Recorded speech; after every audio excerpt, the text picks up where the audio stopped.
buen tiempo que tuvimos no todos pues, pero que se tuvo de como un ambiente en Guatemala de relax, de descanso. Y ya muchos ya están pensando en que ya viene Semana Santa para poder tomar otro descanso de este tiempo. Y lo lindo es saber que en esas fechas vamos a tener esta actividad cabalmente el viernes y sábado antes de que empiece la Semana Santa. Pues vamos a tener la bendición de poder estar involucrados como iglesia de Zona 16 en esta obra, que seguramente será algo muy lindo, muy especial, que el Señor la utilice con poder para que muchas personas puedan conocer al Señor y otras pues podamos fortalecer nuestra relación con Él. El tema de hoy es sobre el servicio precisamente, y el concepto que vamos a compartir hoy es un poquito complicado. Por eso yo le pedí a Magdita de Custodio. Ella es una persona muy estudiada en cuanto a la palabra de Dios y experiencia, que me ayudara a entender un poco el tema. Y fue interesante porque la luz que me dio pues me hizo cambiar toda la plática, toda la prédica. Pero bueno, vamos a ver qué sale. Si sale bien, pues Maguita nos ayudó. Si sale mal, no le entendí muy bien la guianza que me estaba dando. Pero el Espíritu Santo nos va a dar una bendición en esto. Así que en cuanto a servicio, es importante entender lo que es el servicio. Tiene que ver con siervos. Y nosotros como iglesia tenemos una forma de entender esto que está muy ligada a, no solo en esta iglesia, sino en general, a lo que las grandes religiones han llamado como el sacerdocio. Es decir, se entiende que las personas que más le sirven al Señor, que están más cerca de Dios, son aquellas que están más directamente relacionadas o hacen más cosas, más actividades en lo que es el culto o el lugar en donde se tienen las reuniones. Y entonces esa gente, pues se entiende que es la gente que le sirve más a Dios. Eso no solo en religiones en el que tienen muchos dioses, como fue la romana o los mayas o la griega, sino también en algunas otras religiones se entiende que las personas que más cosas hacen, que más actividades hacen en el lugar santo, que puede ser un templo, un lugar, y que se tienen actividades como de culto, de actividades de adorar a Dios, pues son las que más sirven. Incluso en medio de nosotros todavía se tiene ese entendimiento cuando las personas le dicen a los que están como sacerdotes: mire usted que está más cerca de Dios, que le sirve más a Dios, ayúdeme, pídale a Dios que me ayude un poco más. O sea, en nuestra mente como que servicio tiene que ver con actividades que se tienen en lo que es lo cultural, lo que son las reuniones, como por ejemplo esta que nosotros tenemos. Y entonces el servicio a Dios como que está ligado directamente a esto. Hoy vamos a ver que no es tan así, que tenemos que entender que hay una gran diferencia entre el servicio al Señor y las actividades que nosotros tenemos. No necesariamente es lo mismo, no siempre es así. Y quiero poner un ejemplo de ello, que lo podemos encontrar en la Biblia, en la palabra de Dios.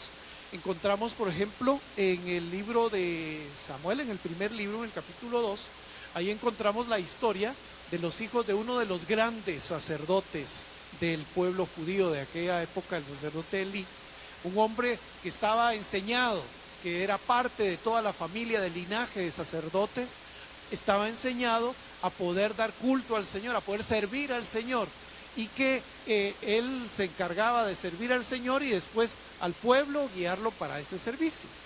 Pero él tenía dos hijos, y estos dos hijos, pues como parte de esa honra que se tenía, ya como una ley misma de que la familia del sacerdote pues podían ser parte de esta forma de servir a Dios, pues tenía estos dos hijos que también le acompañaban en el servicio.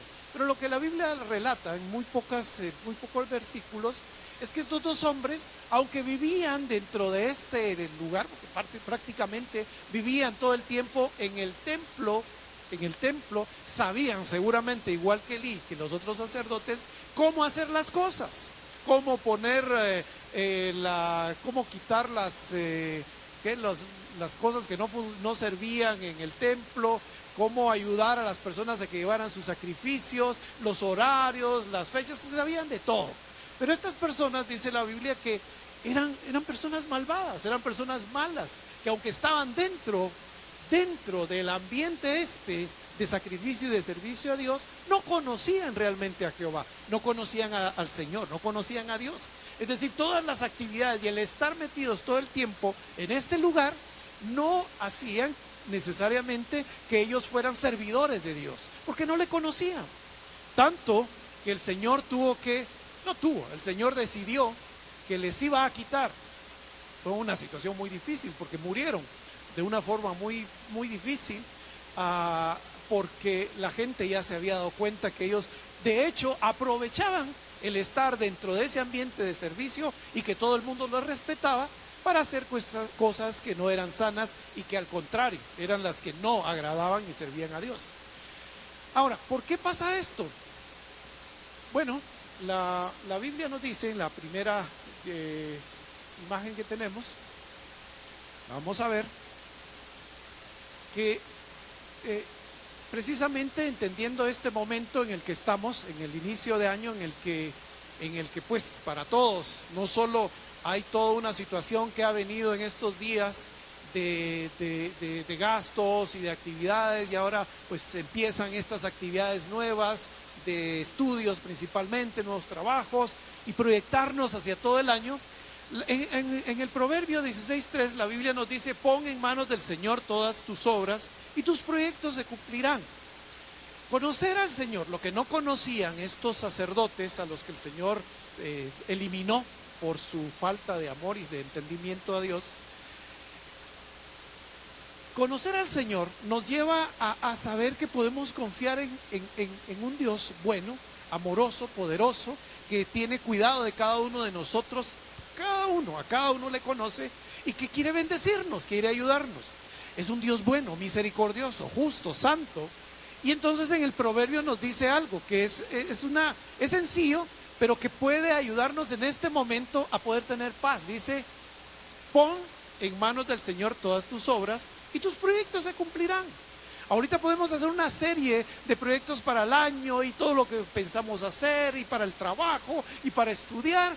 Pero el asunto principal es que pongamos en manos del Señor esto, que le tomemos en cuenta. No es solo de que lo tomemos en cuenta, sino más bien que nosotros conscientemente entendamos que Él es quien realmente nos puede ayudar a que tengamos éxito durante este año. Y nos conviene pedirle al Señor: Señor, esto que estoy pensando, mira, esto lo he pensado, espero que seas tú el que has puesto en mi mente, en mi corazón, estas ideas. Las pongo delante de ti, Señor, para ver si realmente esto es la mejor decisión, el mejor tiempo, etcétera. Y el Señor nos va a bendecir de una forma muy especial. Ahora, no todas las personas entienden esto. La siguiente imagen nos dice en la Biblia: la necedad del hombre le hace perder el camino, y luego el hombre le echa la culpa al Señor. También un proverbio 19:3. Es una manera de pensar, o más bien de justificar, que todas las cosas que nos salen mal, Dios algo tiene que ver, o no nos quiere, o no nos ama, o está muy lejos, o Él es el que está encargado de alejarse de nosotros. Porque hay algo en nuestro ser que, como dice la narrativa de la Biblia en los primeros libros de la Biblia, en el Génesis, en los primeros capítulos, nosotros encontramos ahí la historia de Adán, de Eva, y ahí podemos encontrar una figura que nos ayuda a entender bastante bien cómo el hombre, todos los seres humanos, pues desde que nacemos ya traemos algo en nuestro ser que tenemos que tener el cuidado, porque en lugar de acercarnos a Dios, como que nos aparta del Señor. Y entonces hay personas que esa área como que se va desarrollando de una manera muy grande, y en su vida, en lugar de acercarse al Señor, van buscando cómo justificar todos sus errores, todos sus problemas, en que Dios no les quiere y en que Dios es malo de alguna forma. La siguiente imagen nos dice que la palabra del Señor en Salmos 33, 4 y 5, la palabra del Señor, la palabra de Jehová es verdad, y todas sus obras dignas de confiar. La Biblia está escrita. El Señor le dio esta revelación a los hombres que le escribieron para que nosotros pudiéramos tener la seguridad de que el Dios precioso y hermoso se acerca a nosotros y de verdad tiene un ánimo, un anhelo de que nosotros le conozcamos tal y cual es, para que podamos acercarnos a Él y para que podamos entonces con entendimiento servirle y amarle. Porque la palabra del Señor es verdad y todas sus obras dignas de confiar. Él ama la misericordia y la justicia. La tierra está llena de la misericordia del Señor. La palabra del Señor es verdad y todas sus obras dignas de confiar. Eso parece tan sencillo, confiar en Dios. Parece tan sencillo. Y el aprender a conocer a Dios es aprender a entender que Él es un Dios bueno y es un Dios confiable. Para que podamos nosotros servirle con entendimiento, tenemos que conocerle primero. Si no le conocemos al Señor tal y cual es, entonces en lugar de tener bendición, lo que vamos a buscar es entrar en cuestiones de religión como los hijos de Elí, que podemos estar viviendo en un ambiente en el que parece que todo es de Dios y creer que por las cosas que hacemos ya le servimos al Señor, cuando en nuestro corazón podemos estar alejadísimos totalmente de Él. La Biblia nos dice también que Él nos creó para ser felices, para ser fructíferos, para dar mucho fruto en esta vida, en la vida eterna, y para ser felices principalmente. Tanto que la palabra Edén habla de dicha, habla de el Señor en su corazón nos puso en un lugar para que pudiéramos dar mucho fruto con nuestro trabajo, pero al mismo tiempo eso hacernos muy felices, estar cerca de Dios, y que ese corazón del Señor para nuestra vida en esta tierra, en este momento, para este grupo, no ha cambiado. Dios quiere que seamos felices. Ahora, puede ser que no nos sintamos felices, puede ser que no estemos dando fruto en la vida, puede ser que en este momento las cosas que nos rodean nos hagan pensar, bueno, de plano Dios no está conmigo, o lo más seguro es que yo soy el que no me estoy acercando a Dios de la manera correcta, porque pues no me siento muy feliz, que digamos, me siento desdichado, me siento infeliz, me siento que no estoy dando los frutos que debería estar dando. Porque puede ser esto. Pero como dice, como nos narra el libro del Génesis, en la creación, decidimos los seres humanos no escucharle. Y terminamos muchas veces en esclavitud por no escucharle ni acercarnos a Él. Cuando no nos acercamos a Dios, en lugar de tener esa felicidad, esa dicha y ese fruto abundante, lo que pasa en nuestra vida es que nos empezamos a hacer esclavos de toda ese ambiente de maldad, de eso que trae, de esa como herencia que traemos desde el Génesis, una parte en nuestro corazón como que nos jala hacia esa maldad, y entonces cuando dejamos que esa maldad crezca y crezca en nuestro ser, nos empezamos a hacer esclavos de esa misma maldad de diferentes formas, esclavos del pecado sexual, esclavos de los vicios, esclavos de la maldad misma, esclavos de las situaciones del dinero, esclavos de un montón de situaciones a las que al final esa esclavitud sí nos hace infelices, sí nos hace personas amargadas, sí nos hace tomar decisiones que destruyen nuestra vida misma, y después hasta le podemos echar la culpa a Dios. ¿Por qué Dios no hizo no sé qué? ¿Por qué Dios no me ayudó? ¿Por qué me hizo nacer en la familia donde nací?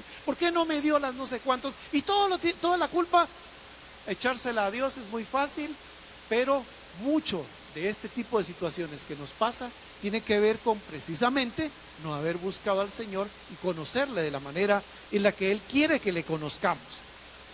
En el segundo libro de la Biblia, el Éxodo, también en la historia del pueblo judío en Egipto y cómo Dios lo sacó de ese pueblo, podemos encontrar una figura de la obra que Dios quiere hacer en cada uno de nosotros. Lo que podemos ver en esa historia es que el Señor liberó a su pueblo con un propósito, que el mismo Moisés le dijo al faraón: deja ir a mi pueblo, porque el Señor Dios nos ha pedido que salgamos de este lugar que expresaba la esclavitud.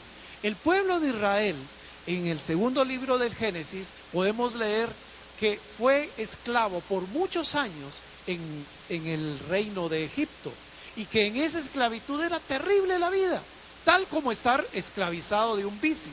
Eso es terrible, el estar esclavizado del alcohol o de las drogas. Eso es terrible. Para las personas que están en esto, saben que haber salido de eso en algún momento fue una liberación increíble, una libertad tremenda, porque antes de eso el vicio no les permitía poder ser felices ni poder prosperar, porque estaban totalmente esclavizados. Después de un tiempo de no echarse un trago, ¿verdad? Usemos eso como el más común que hay del tipo de vicios que hay en Guatemala. Era tremendo, porque pasaban angustiados y tenían unos dolores de estómago y ansiedad, y todo era porque querían un trago y les empezaba a temblar no sé qué, y andaban buscando una tienda que abriera temprano, y ahí con el gran frío esperando a que abriera aquella tiendita, ¿verdad? Y habían conseguido robarle algunas cositas a sus hijos o a su esposa o a su mamá, y venderla por una nada para poder conseguir un... ¿Cuánto cuesta un octavo? No saben. ¿Cuánto cuesta un octavo? No saben, ¿verdad? Para el pisto para comprar un octavo. Y qué horrible, lograron solo eso. Y cuando tienen el octavo, pero esa es una cosa que es una esclavitud tremenda. Hasta lo ve, y ni siquiera es rápido abrirlo, les tiembla la mano para que se rompe el sello de venado. De otras, de lo que haya, y crack. Y ustedes no han visto a alguien tomar a las 5 de la mañana así tempranito, con la boca seca y todo. Es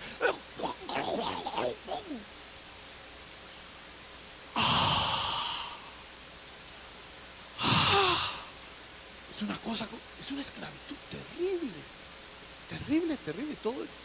Y hay gente que termina tirada en la calle, sus hijos los van a recoger, o la esposa los tiene, o a veces es el esposo que tiene que ir a recoger a la señora tirada en la calle ahí, casi sin ropa, toda sucia y todo. Eso es horrible.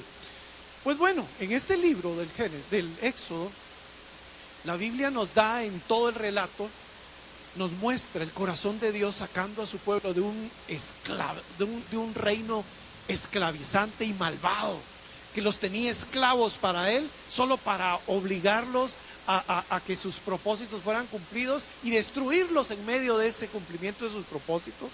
Malo, así, malvado. Y como el Señor les dice, deja ir a mi pueblo porque ellos me tienen que servir a mí.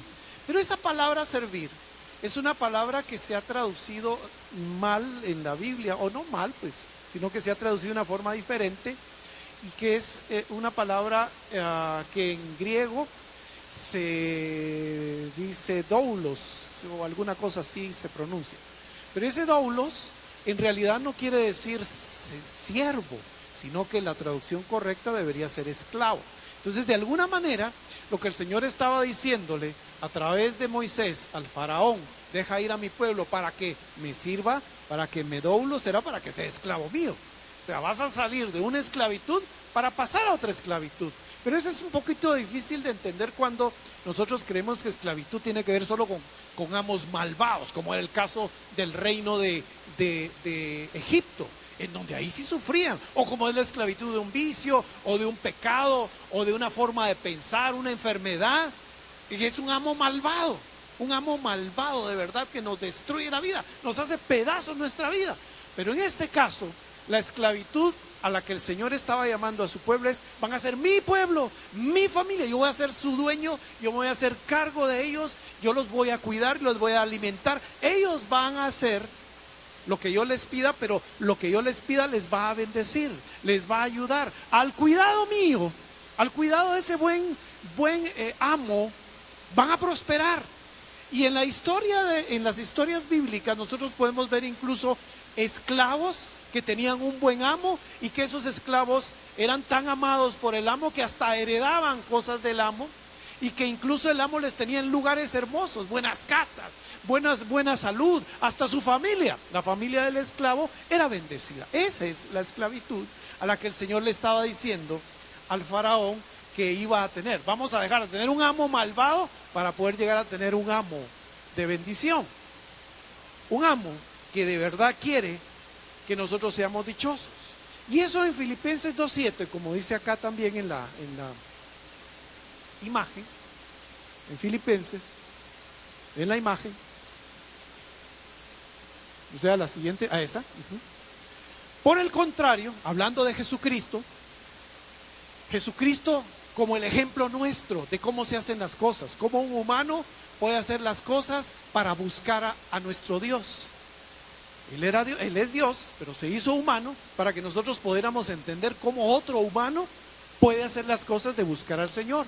Y entonces en Filipenses 2:7 nos dice, por el contrario, se despojó a sí mismo, Jesucristo, en el hecho que tomó forma de esclavo. Esta es la versión Kadosh.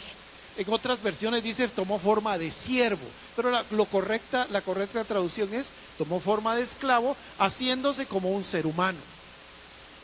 Y esa forma de esclavo es, pero cuando uno piensa en esclavo es pobrecito esclavo. Tenemos una vaca ahí atrás guardada, pero bueno, esa forma de, ese entendido de esclavo, uno le tiene un poquito de cosa, ¿verdad? Porque esclavo quiere decir, te reprendo. Ese concepto de esclavo, uno dice, está difícil ser esclavo, porque entonces ya no tengo derechos. Ser siervo es bonito porque es ser siervo. Ser siervo tiene que ver con que uno es como un trabajador. Uno puede cambiar de lugar, puede servir aquí, puede servir allá. Pero cuando hablamos de esclavo, no hay ninguna opción. Alguien nos compró, como bien dice la Escritura, la muerte de Jesús y su sangre compraron nuestra esclavitud. El que nosotros pudiéramos ser ahora parte de su reino y que nosotros le podemos servir, pero como las personas que le pertenecemos a Él. Y eso es muy distinto. Pero bueno, el que nos dio el ejemplo de que sí nos conviene esto es el mismo Jesús, en esa escritura en la que acabamos de leer, en la que nos dice que por el contrario se despojó a sí mismo en el hecho que tomó forma de esclavo de un buen amo, esclavo de Dios, esclavo de... Ese es el mejor negocio que podemos hacer, porque entonces somos primero protegidos y guardados de que otro nos quiera hacer esclavos. Podemos acercarnos a un amo al que de verdad deberemos acercarnos a él lo más que podamos, porque este es un amo que nos da de comer, es un amo que nos da de trabajar, es un amo que nos cuida, es un amo que incluso nos ayuda a que prosperemos, nos ayuda a que seamos fuertes, nos bendice en la familia. ¿Quién no quiere estar con un amo así y poder servirle todo el tiempo a este amo?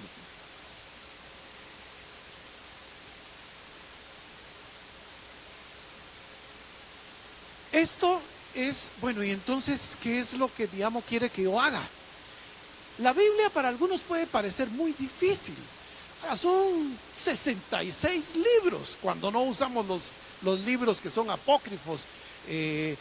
Son 66 libros que leer. Para algunas personas son más libros de los que han leído en toda su vida.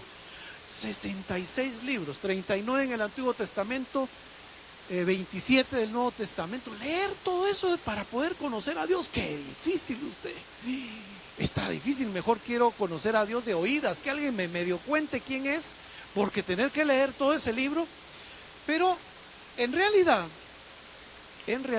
sí es importante conocer a Dios leyendo este libro, pero podemos ver que al Señor le vamos conociendo no necesariamente con haber leído todo el libro, porque también entendemos que hay personas que son eruditas, o sea, son personas inteligentísimas, que leen todo tipo de libros, y entre los libros que han leído está la misma Biblia, y más todavía de la Biblia, pero eso no quiere decir que conozcan al Señor, como volvemos otra vez al caso de los sacerdotes hijos de Elí, que estaban en el lugar, que conocían seguramente la Torá, de memoria se la tenían, pero no conocían al Señor, porque no era cuestión solo de estar en ese ambiente de hacer cosas, o de conocer, o de haber leído todo, sino de el punto importante en esto, de la actitud de querer acercarnos al amo para obedecerle. Miren lo que dice la Biblia en Miqueas. En el libro de Miqueas, está también en la otra imagen. Oh hombre, Él te ha declarado lo que es bueno. ¿Y que pide Jehová? ¿Que pide el Señor de ti? ¿Que pide Dios de ti? Solamente hacer justicia. 3 cosas: hacer justicia, amar misericordia y humillarte ante tu Dios. Humillarte ante tu Dios, entender que Él es el amo, yo soy el esclavo. Entender que Él es el que decide por la vida de las personas, pero que es un amo bueno y que yo soy el que, si hago todo esto, voy a ser bendecido. No es complicado, no es complicado. Es en realidad el amor de Dios para mostrarnos de una forma sencilla cómo podemos acercarnos a Él y a otros que puedan investigar, leer o profundizar más, de una forma mucho más completa, poder entender cómo podemos acercarnos al Señor. Sus instrucciones no son complicadas. En Efesios 4:28, por ejemplo, vemos unas instrucciones de cómo poder agradar al Señor y cómo servirle, porque Él quiere que le sirvamos, pero la manera de servirle es que le obedezcamos en lo que Él nos está pidiendo que hagamos. Esa es la mejor manera de servirle. Y miren estas instrucciones. Pongan atención, porque ahorita les voy a ir a preguntar a uno de ustedes. En Efesios 4:28 dice la Biblia: el que robaba, deje de robar y póngase a trabajar, realizando un buen trabajo con sus manos, para que tenga algo que dar a los necesitados. A ver, decime, ¿qué entendés de eso que está ahí? De que ya no hay que hacer lo malo que uno hacía y hacer lo bueno. Ya no robar. Ya no robar, o sea, ya lo primero, no es tan complicado. No era una fórmula química tremenda, ni un nombre de ciclopentano, pehidrofenantreno o alguna cosa así, no. Es dejar de robar. Eso cualquiera, ¿tú entiendes qué es dejar de robar? Sí, ya no tenemos que hacer lo malo. Ya no tenemos que hacer lo malo, pero ¿sabes qué es robar? Sí. Quitarle las cosas a las personas. Robar es quitarle las cosas a las personas sin pedirle permiso, así es, ¿verdad? ¿Cuántos años tenés? 11. 11, este hombre sabe. Lo segundo, Trabajar. o sea, no es una cosa así tremenda, así extraña. Lo que dices primero, deja de robar. Segundo, ponete a trabajar. Y lo tercero, Darle a los necesitados. darle a los necesitados. Ahí podemos ver si con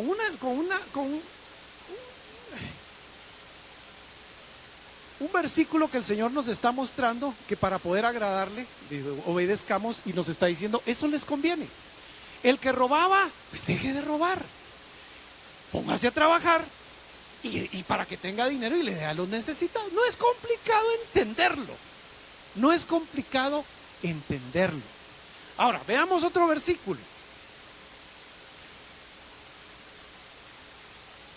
En Filipenses 4:6. Vamos a preguntarle a alguien más por ahí.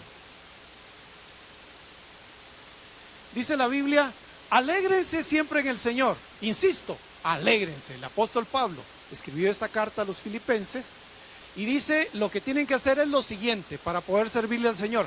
Alégrense siempre en el Señor. Insisto, alégrense. Que su amabilidad sea evidente a todos. El Señor está cerca. No se inquieten por nada. No se inquieten por nada, más bien en toda ocasión con oración y ruego presenten sus peticiones a Dios y denle gracias. ¿Qué entiendes tú de eso? Que hay que dejarle todo a Dios. Todo a Dios. Pero el primer punto que entendés que hay que hacer, Que hay que estar alegre. hay que estar alegre. ¿Tú sabes qué es estar alegre? Sí, miren la cara así radiante que puso ahorita. Ella entiende que es estar alegre y entonces lo que te dice es que estés Que su amabilidad sea evidente a todos. que seas amable. ¿Sabes qué es ser amable? ¿Qué es? Ser amable. Pues sí. Y lo tercero dice que no, ¿qué? Que no se inquieten por nada. ¿Sabes qué es inquietarse? Sí, estar incómodo. Estar incómodo, estar inquieto. Dice que no se inquieten, sino más bien que lo que hay que hacer es Pedirle a Dios. pedirle a Dios, es presentar sus peticiones a Dios y darle gracias. Es decir, lo que el Señor nos está pidiendo que hagamos. Esto es solo un ejemplo de las varias cosas que podemos encontrar en el Nuevo Testamento y el Antiguo Testamento. Esto es del Nuevo Testamento, que nos está pidiendo que hagamos y no es complicado de entender. El asunto, este es antes. El asunto es que no es cuestión solo de entenderlo, sino que en realidad donde está el punto es en hacerlo, es en poner nuestra voluntad para hacer estos mandamientos, para no ponerles un montón de justificaciones. Miren, cuando está hablando, por ejemplo, el apóstol Pablo, de que hay que estar alegres, alégrense, dice, pero miren, alégrense. Esa carta Pablo, el apóstol, la escribió estando en la cárcel y estando de la peor forma, siendo torturado por ciertas máquinas que dejaban en esas cárceles, y alguien que está ahí nos dice, alégrense. Eso es lo que el Señor quiere que tú hagas, alégrense.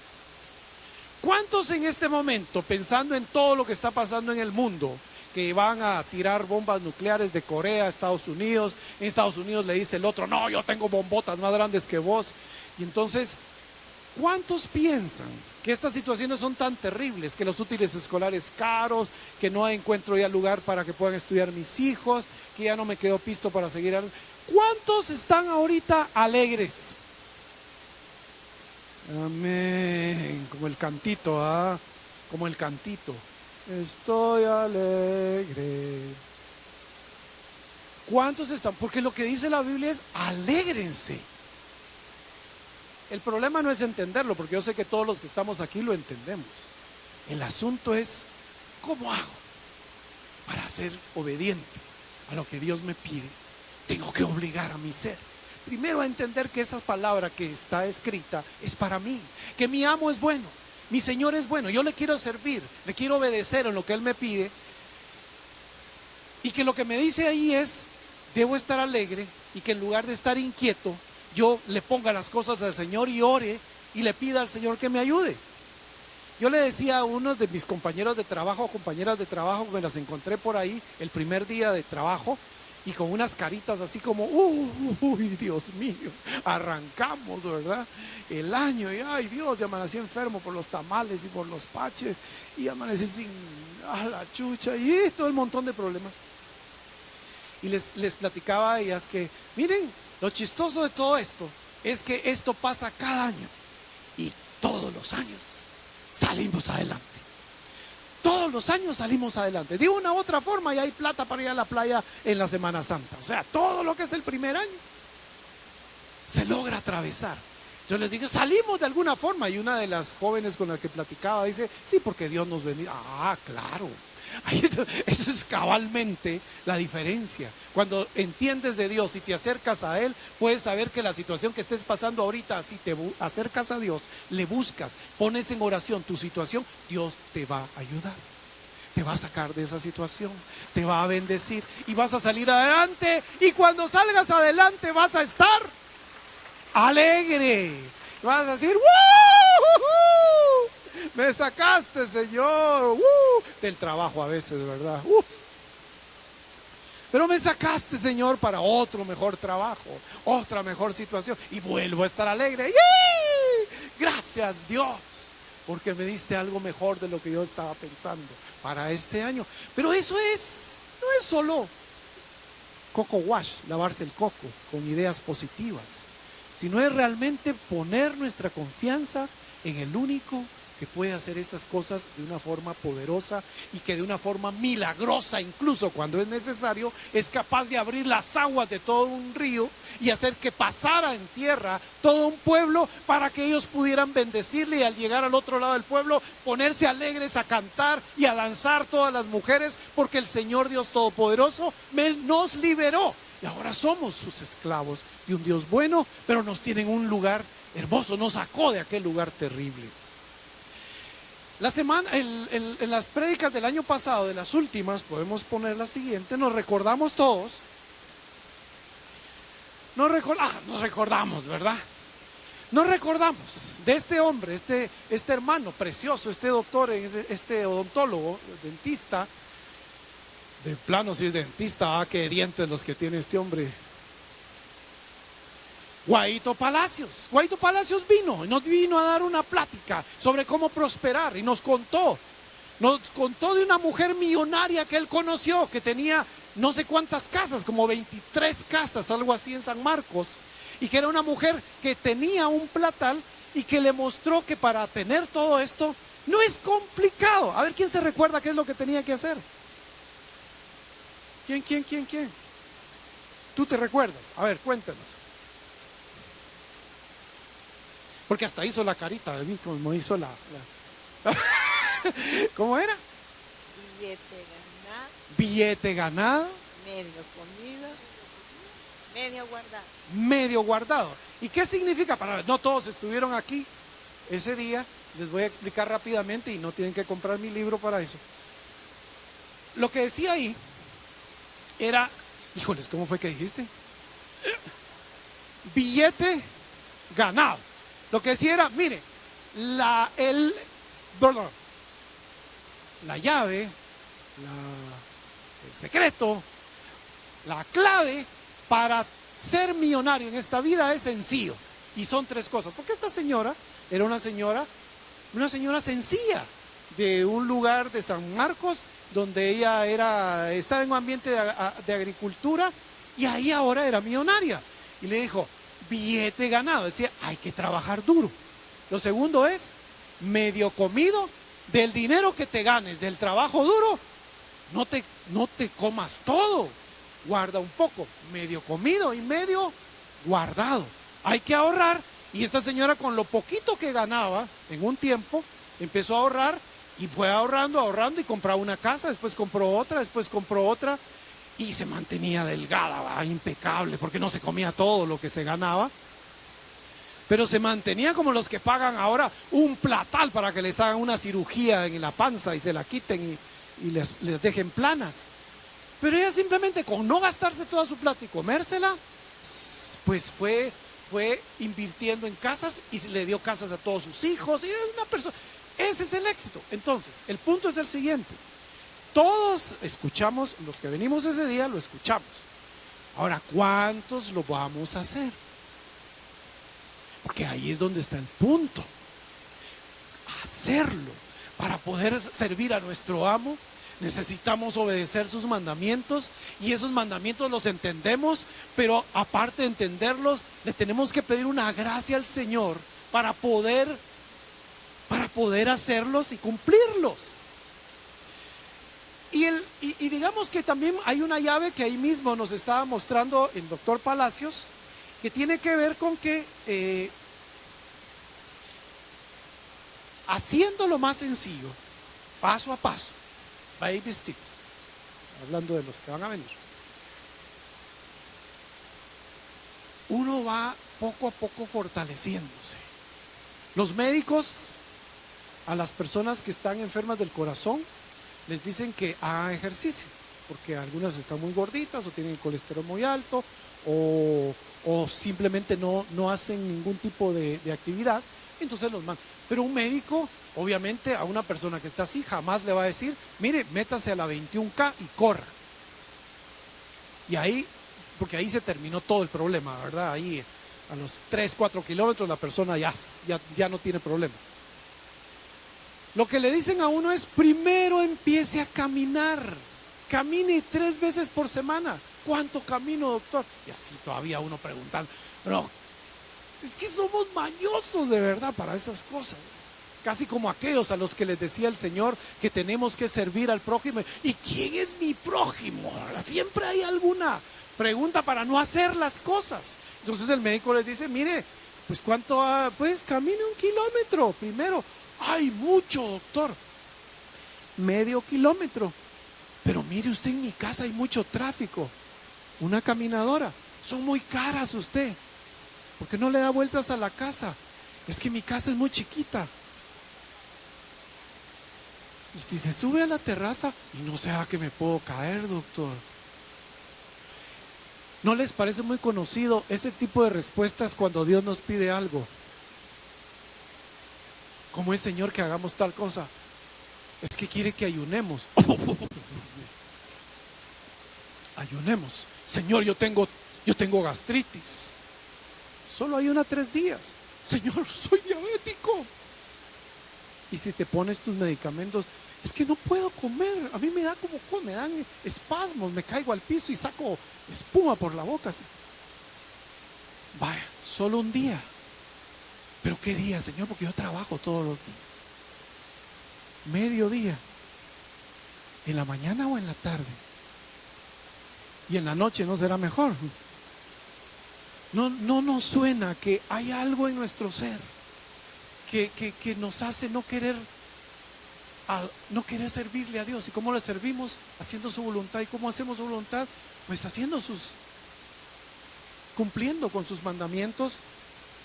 El asunto es, si empezamos a hacer lo más sencillo primero, el Señor nos va a ir dando una gracia para hacer las cosas más fuertes después, una por una, dando los primeros pasos. En lo que no tienes que leer toda la Biblia para poder empezar a poner en práctica lo que leas en los primeros versículos. Y si el primer versículo que lees dice que hagas esto, pues lo empiezas a hacer. No tienes que tener toda la lectura de la Biblia para poder dar ese primer paso. Pero la gracia del Señor, porque el Señor da su espíritu a los que le obedecen, la gracia en el Señor es que cuando le empezamos a obedecer en lo más sencillo, en lo que entendemos, el Señor nos va abriendo puertas para que después podamos hacer otro paso más, dar otro paso más. Ahora ya diezmo, ahora ofrendo, ahora doy primicia, ahora ya voy a la iglesia todos los días, o ahora oro, o ahora ayuno, o ahora sirvo, o dejo de robar. Y ahí viene lo más grosero: dejo de robar, dejo los vicios, dejo los pensamientos malos, dejo de chismosear. Tan rico chismosear, ¿verdad ustedes? Pero dejo de chismosear. Voy dejando cada cosa que el Señor me dice que no me convienen. No porque Él sea solo de no. Al contrario, este tipo de cosas malas Él dice que no me convienen, que haga las buenas y me va a bendecir aún más. Y voy a ser feliz y dichoso en la vida. Uno por uno. Pasos sencillos. Así voy leyendo más la Biblia y cada vez voy entendiendo más al Señor, pero importante, haciendo su voluntad. Segunda de Juan 1:6, que lo vamos a ver en una imagen acá, nos dice, en segunda de Juan 1:6, en esto consiste el amor, en que pongamos en práctica sus mandamientos. Señor, te amo. ¿Alguien ha oído que alguien dice así? Yo lo he dicho. Ay, sí, y llorando. Te amo. Llorando cuando el Espíritu nos toca, ¿verdad? Cuando nuestras emociones vibran de sentir que Dios nos ama, que se acerca a nosotros, que nos sentimos perdonados o amados por Él. En una alabanza nos recordamos cuánto nos ha bendecido el Señor y decimos: Señor, te amo. Bueno, en esto consiste el amor, en que pongamos en práctica sus mandamientos. Y cuando hablamos de los mandamientos, no estamos hablando solo de los 10 mandamientos que están en el libro del Éxodo. En el libro del Éxodo, ¿verdad? Sí. En el libro del Éxodo. Éxodo 20, así es. Estamos hablando de los mandatos que nosotros leemos en el Nuevo Testamento, como el amarnos unos a otros, como Él nos amó. De los mandatos que el Señor nos pone, que nos bendice, ese amor. Y este es el mandamiento: que vivan en este amor, tal como ustedes lo han escuchado desde el principio. Mis hermanos y hermanas, cuando nosotros llegamos ya a amar al Señor de esa manera, a conocerlo y a ir amándolo y amándolo,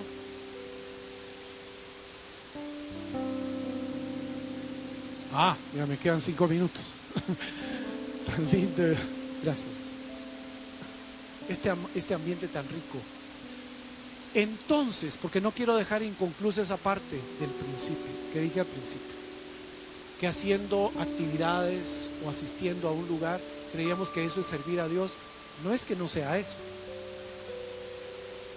pero cuando servimos al Señor haciendo sus mandamientos y el amor de Dios cada vez nos va llenando más, es más fácil entonces amarnos unos a otros con un amor interno, el amor con el Señor. Es más fácil entonces amar al prójimo.